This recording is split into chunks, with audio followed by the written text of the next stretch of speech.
Welcome to Smart, Successful and Stressed Mums, the podcast for professional mums who are doing it all. I'm Jasmine, mum of two, qualified social worker and lover of personal and professional development. And I know firsthand what it's like to juggle career, parenting and everything in between. Here, we dive into real conversations about motherhood, career, health, well-being, and the daily balancing act that comes with it. You'll hear from experts in the field, as well as everyday professional mums sharing their stories, struggles, and wins.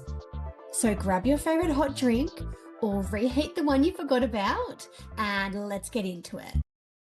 Welcome to episode 2 of Smart, Successful and Stressed. In our first episode, we were talking about the perfect mum myth and where this comes from. Recently, I was watching Martha on Netflix. I tend to watch or listen to different shows on Netflix or podcasts when I'm at the gym or prepping dinner. So I always have recommendations on what to watch or listen to because I always like to multitask and listen or watch something as I'm going about my busy schedule.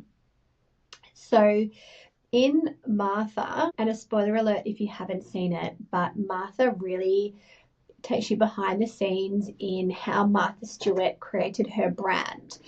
Her brand really perpetuates the perfect mother myth. That's another example of what we can consume, and Martha Stewart was very influential before the days of social media, but she was very much the pioneer of homemaking.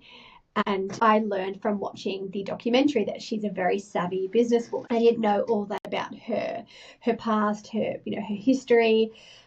But if you've seen Martha, I encourage you to rewatch it with the lens of the perfect mother in your mind. And if you've already seen it, then perhaps reflect back on what parts in the documentary really reinforce the perfect mum myth. And as the documentary Martha continued, it was very apparent that her life was anything but perfect, including a really fractured relationship with her husband and some infidelities as well. It definitely was not all sunshine and rainbows, but that's why I invite you to think critically about what we're watching or listening to on social media and whether it's making us feel that we're not enough as a mum or that we're not doing enough. In this episode, I wanted to unpack how stereotypes can actually become internalized. So when I say that stereotypes can become internalized, what I mean by that is that the perfect mum is a stereotype. So the notion of the perfect mum as a stereotype has characteristics such as the perfect mum always looks really well presented. She would never leave the house without her full face of makeup and her hair done. The perfect mum would never drop her children off at school wearing her pajamas because she's unwell, so she's taken a sick day. The perfect mum would absolutely never put more than one processed packet snacks in her child's lunchbox. The perfect mum would never forget which day is sports day at school and would send their child to school on sports day in the regular school uniform. No. These are just examples of, the perfect mother. And I use quotation marks, perfect mother, because as we've discussed, there's absolutely no such thing as the perfect mother. So let's just premise that. So if I say perfect mother, imagine I'm doing this, perfect mother. And if you're listening to the audio of this and not the video version, I'm doing kind of those like air quotation marks. So If you're listening to this on your favorite podcast app, you can also watch the video version of it on my YouTube. So that's going to be on there as well. So back to what I was talking about. I digress. The concept of the perfect mother can, without us meaning to, so it can very, very much be an unconscious process, that we can internalize that view. So we start to take on some of those ideas or some of those expectations of ourselves around the perfect mum quite a few years ago. So I would say 3 to 4 years ago, it was school photo day. And that's can often be a very stressful time for us working mums to try and get our, if you've got girls like I do, or if you've got children with long hair, it can be hard to work out how to make their hair look nice, but also how it's going to remain nice for the duration of the day until photo time. And I don't know why, but sometimes the photos are taken at the end of the day or after either the recess or lunch breaks. So how you set your child in the morning of photo day is certainly not how they're going to look when the photos are being taken. And then when you receive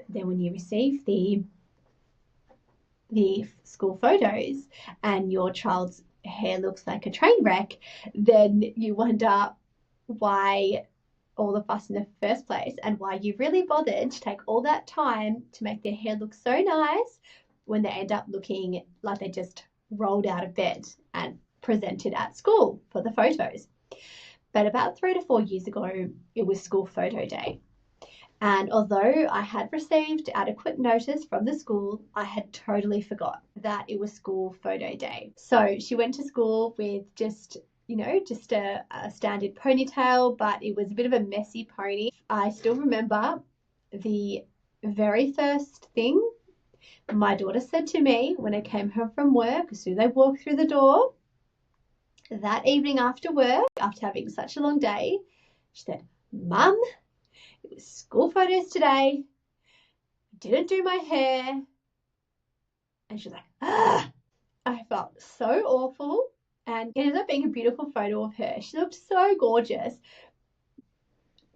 My mother-in-law has this particular photo framed in her dining room. No, I think it's actually in her lounge room. And every single time my daughter locks eyes with this photo of herself, she says, "Mum, remember how you didn't do my hair? Look at my hair. I can't believe Baba has it in a frame." And it is still something that is about 3 to 4 years ago. She has not let me live it down. But that's an example of how we can internalize this perfect mother myth, because the perfect mother always has the perfect looking children in terms of being, well groomed. They certainly would never leave the house with food on their face. Their hair is, if they've got long hair, it's perfectly tied back in probably 2 gorgeous plaits, like Heidi or like Pippi Longstocking, without the bits going out to the side. And that's just an example of a circumstance from my life in which I felt that pressure, the perfect mum pressure. And even now, when my daughter draws my attention to the fact that I went to school with my hair not done nicely for school photo day, it also shows that the perfect mum myth, or that us as females have to present in a certain way, is starting earlier, and it's starting with our daughters as well. So I thought that was a good example to show how this,